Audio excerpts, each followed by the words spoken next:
Good morning mga besi, 4 AM nga to besi at ito nga magluluto ko dagdag ulam namin dahil may natira pa nga kagabing ulam mga besi. Dito nga niluto ko na yung Angertina ay baka naman, char. Ito nga besi, pagkatapos ko nga magluto, hinanda ko na nga yung babaunin ng mga bata. Hindi ko pa nga muna ginising yung mag-aama dahil gawa nga ng maaga pa naman besi. At ito nga, ire-ready ko nga muna sa bag ni ate yung baon niya para nga hindi niya na rin makalimutan. Hindi ko nga makita kung saan niya nailagay yung wallet dahil pinagdadala ko nga din siya besi ng extra pera para nga pambibili siya sa school. Dito nga besi, nag-check nga rin ako ng mga notebook niya, hindi ko na nga nagawa kagabi. At pagagising nga ni dada besi, heto pinautusan ko na nga tasahan yung mga lapis ng anak niya. Dito nga besi, meron siyang lapis na pinakamaliit, hindi ko alam ba't pinagtsatsagaan niya yun. Ang dami niyang lapis na mahahaba pa. Kaya heto nga, tinasahan na namin lahat besi at pagkatapos ko naman sa gamit ni ate, sinimulan ko naman kay Bunso at niready ko na nga rin yung baon niya. Dito nga may pinaglalaban ako kay dada na hindi nga nagsulat yung anak niya kahapon sa school. At pagkatapos ko nga doon besi, ito inunti-unti ko na rin tupiin nga yung pinaghigaan namin. Dahil nga gigisingin ko na rin sila mga besi at pinalamig ko na nga rin yung kanin nila. 4:30 na nga to besi at si Bunso nga matagal yung kumain kasi nasabay ko na rin pagkakain nga kami. Besi, mga nagsibangon na nga rin sila at medyo antok pa nga.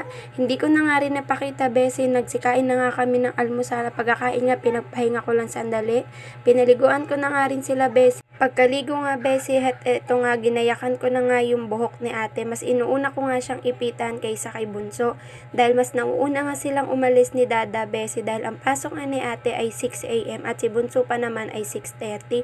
Kaya mas priority ko ang unahin si ate mga besi at si dada na nga rin ang bahala maghatid sa school para nga hindi na ako bumalik dito sa bahay. Pasensya na nga rin mga besi at hindi na ako nakakapag-upload ng mga vlogs ko dahil nga gawa ng sira yung cellphone ko.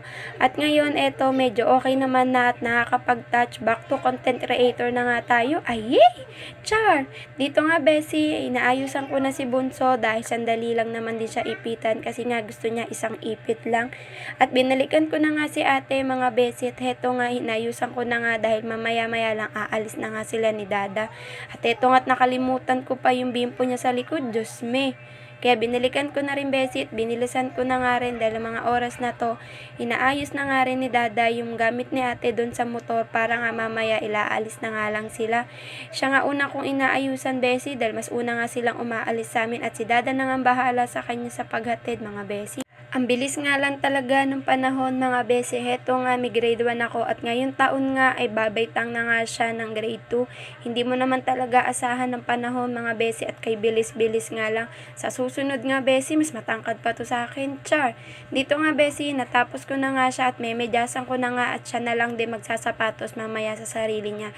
Dahil maliligo pa nga ako besi at dito nga besi, hindi ko na napakita sa inyo, nakaligo na nga ako. Syempre, bawal yun, char. Dito nga besi, binalikan ko na nga rin si Bunso at ginayakan ko na nga rin siya. Sa mga oras na nga to besi, paalis na nga rin sila dada at bago nga yan umalis, inaantay nga muna ako matapos maligo. Dahil nga si Bunso besi, ayaw niya nga naiiwan mag-isa, natatakot nga. Kaya ito, inaantay nila ako. Sa mga oras na rin to besi, paalis na rin naman na sila. At pagkatapos ko nga magsuklay besi, binalikan ko ulit siya at minedyasan ko na nga dahil paalis na rin kami ng mga oras na to.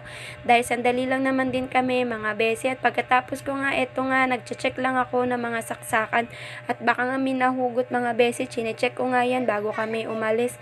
At eto nga palabas na rin kami besi at tignan mo nga nakalimutan ko pang magsalamin. Kung makikita nyo nga besi, madilim dito dahil pinatay ko na nga yung ilaw sa labas at nasa loob nga ng bahay yung switch neto mga besi. At ayan, paalis na rin naman kami besi, may liwanag na rin naman neto mga besi ko. At dito nga besi, eto na yung liwanag at malapit na rin kami sa school at nag-video na rin kami dahil wala naman dumadaan sa part na to. At eto nga madadaan na mo besi, papunta nga sa school ng anak ko. Para kang nasa dagat neto mga besi at province. Kaya eto naman na rin, malapit na rin kami mga besi. Pagkadating nga namin, wala pa namang ganong estudyante at eto nga napaaga ata kami. Ayun lang naman besi, maraming salamat sa lahat ng sumusuport sa aming pagbablog. At sana nga besi, huwag kayong magsawa. Bye!